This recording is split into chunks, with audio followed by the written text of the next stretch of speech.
ನಮಸ್ಕಾರ ಸ್ನೇಹಿತರೆ. ಮದುವೆಯಾದ ಮಹಿಳೆ ಒಂದು ವ್ಯಕ್ತಿಯ ಜೊತೆ ಸಂಬಂಧ, ಅದು ಕಾನ್ಸ್ಟೇಬಲ್ ಜೊತೆ ಸಂಬಂಧ ಇಟ್ಕೊಂಡಿದ್ಲು ಅಂದರೆ ನೀವು ನಂಬೋದೇ ಇಲ್ಲ. ಬನ್ನಿ, ಈ ವಿಡಿಯೋ ಬಗ್ಗೆ ಸಂಪೂರ್ಣ ಮಾಹಿತಿಯನ್ನು ನೀಡ್ತೀನಿ. ನಾನು ನಿಮ್ಮ ಪ್ರೀತಿಯ ಮಂಜುಳಾ. ಅದಕ್ಕಿಂತ ಮುಂಚೆ ನೀವಿನ್ನೂ ನಮ್ಮ ಕರ್ನಾಟಕ ಕನ್ನಡ ಯೂಟ್ಯೂಬ್ ಚಾನಲ್ನ ಸಬ್ಸ್ಕ್ರೈಬ್ ಆಗಿಲ್ಲ ಅಂದರೆ ಸಬ್ಸ್ಕ್ರೈಬ್ ಆಗಿ. ಹಾಗೆ ಈ ವಿಡಿಯೋ ಬಗ್ಗೆ ನಿಮ್ಮ ಅನಿಸಿಕೆಗಳನ್ನ ಕಮೆಂಟ್ ಮೂಲಕ ನಮಗೆ ತಿಳಿಸಿ ಅಂತ ಕೇಳ್ಕೊತಾ ಇದ್ದೀನಿ. ಬನ್ನಿ, ಆ ಮಹಿಳೆ ಯಾರು ಮತ್ತು ಈ ಕಾನ್ಸ್ಟೇಬಲ್ ಆದರೂ ಯಾರು ಅನ್ನೋದು ನಾನು ಹೇಳ್ತೀನಿ. ಸ್ನೇಹಿತರೆ, ಈ ಮಹಿಳೆಯ ಹೆಸರು ಬಂದು ರಾಣಿ ಅನ್ನೋ ಈಕೆ ಮೂಲತಃ ಮಂಡ್ಯದವರಾಗಿದ್ದಾರೆ. ಇವರು ಬೆಂಗಳೂರಿನ ಅಷ್ಟಲಕ್ಷ್ಮಿ ಲೇಔಟಲ್ಲಿ ವಾಸವಾಗಿದ್ದರು. ಅಷ್ಟೇ ಅಲ್ಲ, ಇವರ ಕುಟುಂಬ ತುಂಬ ಸುಂದರವಾಗಿ ನಡೀತಾ ಇರುತ್ತೆ. ಅಷ್ಟೇ ಅಲ್ಲ, ಈಕೆಗೆ ಇಬ್ಬರು ಮಕ್ಕಳು ಸಹ ಇರ್ತಾರೆ. ಈಕೆ ಬೆಂಗಳೂರಿನಲ್ಲಿ SIS ಎಂಬ ಕಂಪನಿಯಲ್ಲಿ ಸೆಕ್ಯೂರಿಟಿ ಗಾರ್ಡ್ ಆಗಿ ಕೂಡ ಕೆಲಸ ಮಾಡ್ತಾ ಇರ್ತಾರೆ. ಅದೇ ಸಮಯದಲ್ಲಿ ಬೆಂಗಳೂರಿನ ಬಸವನಗುಡಿ ಪೊಲೀಸ್ ಠಾಣೆಯ ಕಾನ್ಸ್ಟೇಬಲರಾದಂತಹ ಸಂಜಯ್ ಅನ್ನೋರನ್ನ ತನ್ನ ಬಲೆಗೆ ಬೀಳಿಸ್ಕೋತಾಳೆ. ಯಾರು? ಈ ರಾಣಿ ಅನ್ನುವ ಮಹಿಳೆ. ಬಲೆಗೆ ಬೀಳಿಸ್ಕೊಂಡು ಇವರಿಬ್ಬರ ಪ್ರೇಮ ಪ್ರಸಂಗಗಳು ಅಲ್ಲಲ್ಲಿ ನಡೀತಾ ಇರ್ತವೆ.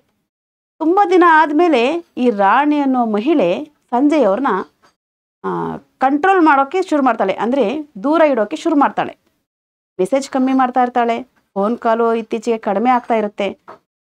ಅದಕ್ಕೆ ಇವಳು ಕಂಟ್ರೋಲ್ ಮಾಡ್ತಾ ಇರೋದಕ್ಕೆ ಸಂಜಯ್ ಅನ್ನೋರು ತುಂಬ ಕೋಪಗೊಂಡಿರ್ತಾರೆ.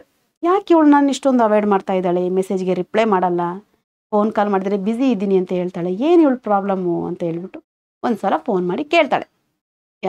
ಕೇಳ್ತಾರೆ ನಮ್ಮ ಕಾನ್ಸ್ಟೇಬಲ್ ಅವರು ರಾಣಿಯನ್ನು. ಯಾಕೆ, ಏನಾಯಿತು, ನನ್ನ ಅವಾಯ್ಡ್ ಮಾಡ್ತಾಯಿದ್ಯಾ, ಏನಾಯಿತು ಅಂತ ಕೇಳಿದಾಗ ಏನಿಲ್ಲ ಅಂತ ಈಕೆ ಪದೇ ಪದೇ ಫೋನ್ ಕಟ್ ಮಾಡ್ತಲೇ ಇರ್ತಾಳೆ. ಆದರೆ ಸಂಜಯ್ ಅನ್ನೋರಿಗೆ ಸಿಕ್ಕಾಬಟ್ಟೆ ಕೋಪ ಬಂದು ಒಂದಿನ ಆಕೆ ಫೋನ್ ಮಾಡಿ ಸಿಕ್ಕಾಬಟ್ಟೆ ಬೈದು ಬಿಡ್ತಾರೆ. ನೀನು ಈಗ ಸಿಗ್ತೀಯೋ ಇಲ್ವೋ ಕರೆಕ್ಟ್ ಹೇಳು ನನಗೆ, ಯಾಕೆ ನಾನು ಅವಾಯ್ಡ್ ಮಾಡ್ತಿದ್ದೆ ಹಾಗೆ ಹೀಗೆ ಅಂತ ಆಕೆ ಜಗಳ ಮಾಡಿದಾಗ ಆಕೆ ಹೇಳ್ತಾಳೆ, ಸರಿ ಆಯಿತು, ಒಂದು ಪಾರ್ಕಲ್ಲಿ ನಾನು ಬಂದಿರ್ತೀನಿ, ನೀನು ಬಾ, ಪಾರ್ಕಲ್ಲಿ ಮೀಟ್ ಆಗೋಣ ಅಂತ ಹೇಳ್ತಾಳೆ. ಯಾರು? ಈಕೆ ರಾಣಿ ಎನ್ನುವ ಮಹಿಳೆ. ಸರಿ, ಅಲ್ಲಿಗೂ ಅದೇ ಸಮಯಕ್ಕೆ ಕಾನ್ಸ್ಟೇಬಲ್ ಆದಂತಹ ಸಂಜಯ್ ಅವರು ಕೂಡ ಬರ್ತಾರೆ. ಬಂದವರಿಬ್ಬರು ಮೀಟ್ ಆಗ್ತಾರೆ. ಆಕೆನ ಕೇಳ್ತಾರೆ ಸಂಜಯ್ ಅವರು, ಯಾಕೆ, ಏನು ಪ್ರಾಬ್ಲಮ್ ಆಯಿತು, ನನ್ನನ್ನು ಯಾಕೆ ಅವಾಯ್ಡ್ ಮಾಡ್ತಾ ಇದೆಯಾ ಅಂತ ಕೇಳ್ತಾರೆ. ಏನು ವಿಷಯ ಇಲ್ಲ, ಏನೂ ಇಲ್ಲ, ಯಾಕೆ, ಏನಾಯಿತು ಏನು ಅಂತ ಕೇಳಿದಾಗೆಲ್ಲ ಆಕೆ ಏನೂ ಇಲ್ಲ ಅಂತ ಹೇಳ್ತಾನೆ ಇರ್ತಾಳೆ. ಆದರೂ ಸಂಜಯ್ ನಂಬೋದೇ ಇಲ್ಲ. ಅದೇ ಸಮಯಕ್ಕೆ ರಾಣಿಗೆ ಒಂದು ಫೋನ್ ಕಾಲ್ ಬರುತ್ತೆ, ಸುಚೇತನ್ ಅನ್ನುವ ನೇಮಿಂದ. ಈತ ಫೋನಲ್ಲಿ ಬರ್ತಿರುವಂತಹ ಸುಚೇತನ್ ಅನ್ನೋ ಹೆಸರನ್ನ ನೋಡಿ ಸಂಜಯ್ ಅವರು ಶಾಕ್ ಆಗ್ತಾರೆ. ಶಾಕ್ ಆದ ತಕ್ಷಣ ರಾಣಿಯನ್ನು ಕೇಳ್ತಾರೆ, ಏನಾಯಿತು, ಇದು ಯಾರು, ಈ ಫೋನ್ ಕಾಲ್ ಬಂದಿದ್ದು ಯಾರ್ದು, ನಿಮ್ಮ ಅಣ್ಣನ, ನಿಮ್ಮ ತಮ್ಮನ, ನಿಮ್ಮ ಫ್ಯಾಮಿಲಿನ, ಯಾರಿವರು ಅಂತ ಕೇಳ್ತಾರೆ. ಆಕೆ ಆತ ಕೇಳಿದಂಥ ಪ್ರಶ್ನೆಗಳಿಗೆ ಉತ್ತರಿಸೋದಕ್ಕೆ ಗಾಬರಿ ಆಗ್ತಾಳೆ. ಏನಿಲ್ಲ, ಯಾರಿಲ್ಲ, ಏನಕ್ಕೆ ಹಿಂಗೆ, ಏನೇನು ಇಲ್ಲ ಅಂತ ಗಾಬರಿ ಆಗ್ತಾಳೆ. ಸಂಜಯ್ ಅವರಿಗೆ ಅನುಮಾನ ಶುರುವಾಗುತ್ತೆ. ಏನು ಕರೆಕ್ಟಾಗಿ ಪೂರ್ತಿಯಾಗಿ ನನಗೆ ತಿಳಿಸು ಅಂತ ಜೋರು ಮಾಡ್ತಾರೆ. ಈಕೆಗೂ ಎಲ್ಲ ಕೋಪ ಬಂದುಬಿಡುತ್ತೆ. ಏನು ನಿನ್ನ ಪ್ರಶ್ನೆ ಮಾಡ್ತಾ ಇದೆಯಾ, ನಾನು ಏನು ಹೇಳಲ್ಲ, ಏನು ಇವಾಗ, ಏನು ನೀನು ಹಿಂಗೆ ಆಡ್ತಿದ್ರೆ, ಹಿಂಗೆ ಕೋಪ ಬರ್ಸಿದ್ರೆ ನಿಮಗೆ ಸೀಮೆಣ್ಣೆ ಒಯ್ದು ಬೆಂಕಿ ಹಚ್ಬಿಡ್ತೀನಿ ಅಂತ ಹೇಳಿಬಿಡ್ತಾಳೆ. ಈ ಸಂಜಯನವ್ರಿಗೂ ಸಿಕ್ಕಾಬಟ್ಟೆ ಕೋಪ ಇರೋದ್ರಿಂದ ಸರಿ ಆಯಿತು ಅಂತ ಹೇಳ್ಬಿಟ್ಟು ಸಡನ್ನಾಗಿ ಹೋಗಿ ಪಕ್ಕದಲ್ಲೇ ಇದ್ದಂತಹ ಪೆಟ್ರೋಲ್ ಬಂಕಿಗೆ ಹೋಗಿ 1 ಲೀಟ್ರ್ ಪೆಟ್ರೋಲ್ನ ತಂದೇ ಬಿಡ್ತಾರೆ. ತಂದು ಆಕೆ ಮುಂದೆ ಇಟ್ಟು, ತಗೋ, ಏನೋ ಬೆಂಕಿ ಹಚ್ತೀನಿ ಪೆಟ್ರೋಲ್ ಹಾಕಿ ಅಂತ ಹೇಳ್ದಾರ, ಸುಡು ನೋಡೋಣ ಅಂತ ಹೇಳ್ಬಿಟ್ಟು ಚಾಲೆಂಜ್ ಆಗ್ತಾರೆ. ಈಕೆ ಸಹ ಕೋಪದಲ್ಲಿರೋದ್ರಿಂದ ಈಕೆ ಏನು ಮಾಡ್ತಾ ಹೇಳಂತ ಇವಳಿಗೆ ಗೊತ್ತಿರಲ್ಲ. ಆ ಪೆಟ್ರೋಲನ್ನು ತೆಗೆದು ಸಂಜಯ್ ಅವ್ರ ಮೇಲೆ ಹಾಕ್ಬಿಟ್ಟು ಬೆಂಕಿಯಲ್ಲಿ ಗೀರೇ ಬಿಡ್ತಾಳೆ. ಗೀರಿದ ತಕ್ಷಣ ಸಂಜಯ್ ಅವ್ರ ದೇಹ ಉರಿಯೋಕ್ಕೂ ಶುರು ಮಾಡುತ್ತೆ.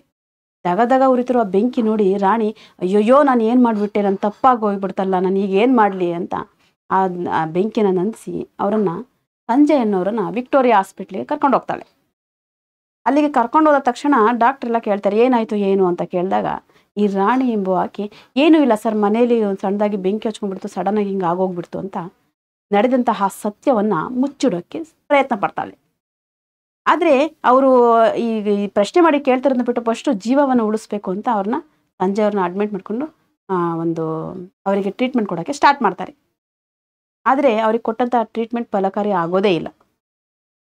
ಆಗದೇ ಇರೋ ಕಾರಣ ಸಂಜಯ್ ಅನ್ನೋರು ಪ್ರಾಣವನ್ನು ಬಿಡ್ತಾರೆ. ಆ ಪ್ರಾಣವನ್ನು ಬಿಟ್ಟಂಥ ಸಂದರ್ಭದಲ್ಲಿ ಪಾಪ ಮಗನನ್ನು ನೋಡೋಕ್ಕೆ ಸಂಜಯ್ ಅವರ ಅಪ್ಪ ಅಮ್ಮ ಕೂಡ ಅದೇ ಹಾಸ್ಪಿಟ್ಲಿಗೆ ಬಂದಿರ್ತಾರೆ. ಆ ಎತ್ತ ಕರುಳಿನ ಸಂಕಟ ಇಡೀ ಹಾಸ್ಪಿಟ್ಲು ಜನಗಳ ಮನಸ್ಸನ್ನೇ ಕರಗಿಸ್ತಾ ಇರುತ್ತೆ. ಅವರ ಕರುಳಿನ ಕೂಗು ದೇವರಿಗೂ ಸಹ ಮುಟ್ತಾ ಇರುತ್ತೆ.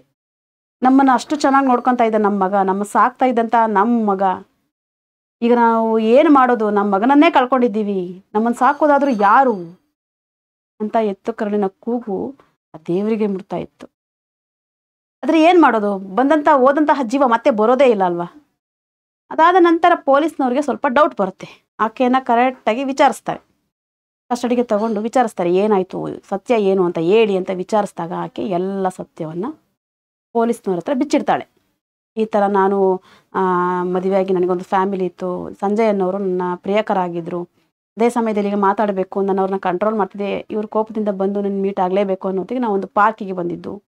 ಅದೇ ವೇಳೆಯಲ್ಲಿ ಮತ್ತೊಬ್ಬರದ್ದು ಕಾಲ್ ಬಂದಾಗ ಇವ್ರು ಸಿಟ್ಟಿಗೆ ಎದ್ದುಬಿಟ್ಟು ಕೋಪದಲ್ಲಿ ಬೈತಾರೆ ಶುರು ಮಾಡಿದರು. ನನಗೆ ಕೋಪ ಬಂದುಬಿಟ್ಟು ನೀನು ಸೀಮೆಣ್ಣೆ ಒಯ್ದು ಬೆಂಕಿ ಇಟ್ಬಿಡ್ತೀನಿ ಅಂತ ಹೇಳಿದ್ದೆ ನಾನು. ಅದಕ್ಕೆ ಅವ್ರು ತಂದು ಕೊಟ್ಟೇ ಬಿಟ್ಟರು. ನಾನು ಕೋಪದಲ್ಲಿ ಈ ಥರ ಮಾಡಿಬಿಟ್ಟೆ ಸರ್, ನನ್ನ ತಪ್ಪಾಯಿತು, ಕ್ಷಮಿಸ್ಬಿಡಿ.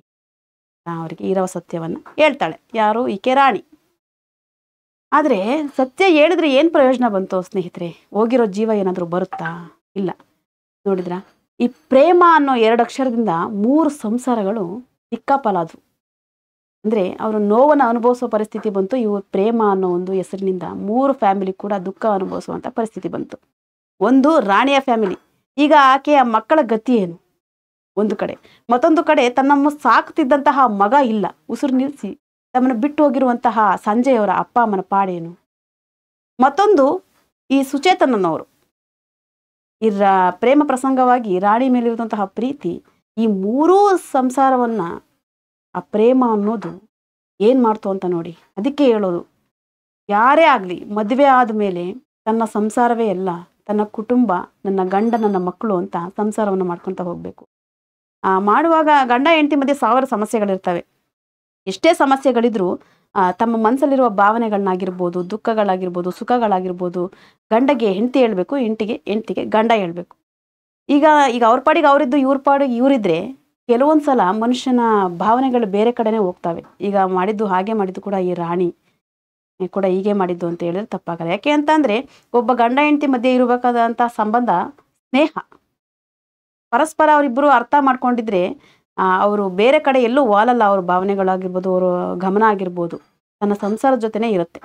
ಹಾಗೆ ಅದಕ್ಕೆ ಯಾವುದೇ ಗಂಡ ಹೆಂಡತಿ ಆಗಲಿ ಯಾವುದನ್ನೇ ಮುಚ್ಚೆ ಮರೆ ಮಾಡಬಾರ್ದು. ಅವ್ರಿಗನ್ಸಿದ ಮಾತುಗಳಾಗಿರ್ಬೋದು, ಭಾವನೆಗಳಾಗಿರ್ಬೋದು ಪರಸ್ಪರ ಒಬ್ರಿಗೊಬ್ರು ಗೊತ್ತಿದ್ರೆ ಈ ಥರ ಎಲ್ಲದನ್ನು, ಈಗ ಯಾವುದೇ ಒಂದು ಕೆಟ್ಟದಾಗಿರ್ಬೋದು ಒಳ್ಳೇದಾಗಿರ್ಬೋದು ಅವ್ರ ಹತ್ರ ಈ ಥರ ಆಯಿತು ಇವತ್ತಿನ ದಿನ, ಈ ಥರ ಆಯಿತು ಅಂತ ಇವ್ರಿಗೆ ಹೇಳೋದು, ಅವ್ರಿಗೆ ಹೇಳೋದ್ರಿಂದ ನಂಬಿಕೆ ಜಾಸ್ತಿ ಆಗ್ತಾ ಹೋಗುತ್ತೆ. ಯಾಕೆ ಅಂತ ಅಂದರೆ ಒಬ್ಬ ವ್ಯಕ್ತಿಯ ಮೇಲೆ ಇರಬೇಕಾದಂಥ ಅಗಾಧವಾದ ನಂಬಿಕೆ, ಪ್ರೀತಿ, ಪ್ರೇಮ ಎಲ್ಲದಕ್ಕಿಂತ ಹೆಚ್ಚಾಗಿ ಒಬ್ಬರ ಮೇಲೆ ಇರುವಂಥ ನಂಬಿಕೆ ಸಂಬಂಧವನ್ನು ಗಟ್ಟಿ ಮಾಡುತ್ತೆ. ಅದಕ್ಕೆ ಹೇಳೋದು, ಗಂಡ ಹೆಂಡತಿ ಮಧ್ಯೆ 1000 ತೊಂದರೆಗಳು ಏನೇ ಇದ್ದರೂ ಅವ್ರ ಮನಸ್ಸು ಬಿಚ್ಚಿ ಮಾತಾಡಿದ್ರೆ ಬೇರೆ ಕಡೆ ಮನಸ್ಸು ವಾಲೋದಿಲ್ಲ. ಈಗ ವಾಲಿಸಿರುವಂತಹ ರಾಣಿ ಪರಿಸ್ಥಿತಿ, ಪೊಲೀಸವರು ಅವ್ರನ್ನ ವಿಚಾರಣೆ ಮಾಡ್ತಾ ಇದ್ದಾರೆ. ಸ್ನೇಹಿತರೆ, ಈ ರಾಣಿ ಎಂಬಾಗ ಆಕೆಯ ಬಗ್ಗೆ ನಿಮ್ಮ ಮನಸ್ಸಿಗೆ ಏನು ಅನ್ನಿಸ್ತು ಅನ್ನೋ ಒಂದು ಮಾಹಿತಿ, ಅಂದರೆ ನಿಮ್ಮ ಭಾವನೆಗಳಿಗೆ ಬಂದಂತಹ ಮಾತುಗಳನ್ನ ಕಮೆಂಟ್ ಮೂಲಕ ನಮಗೆ ತಿಳಿಸಿ ಅಂತ ಕೇಳ್ಕೊತಾ ಇದ್ದೀನಿ. ಮತ್ತಷ್ಟು ವಿಡಿಯೋಗಳನ್ನ ನಿಮ್ಮ ಕಣ್ಮುಂದೆ ತರ್ತೀನಿ. ನಾನು ನಿಮ್ಮ ಪ್ರೀತಿಯ ಮಂಜುಳಾ. ನೀವಿನ್ನೂ ನಮ್ಮ ಕರ್ನಾಟಕ ಕನ್ನಡ ಯೂಟ್ಯೂಬ್ ಚಾನಲ್ನ ಸಬ್ಸ್ಕ್ರೈಬ್ ಆಗಿಲ್ಲ ಅಂದರೆ ಸಬ್ಸ್ಕ್ರೈಬ್ ಆಗಿ. ಹಾಗೆ ನಾನಿನ್ನ ಹೋಗಿ ಬರ್ತೀನಿ. ಬಾಯ್ ಬಾಯ್.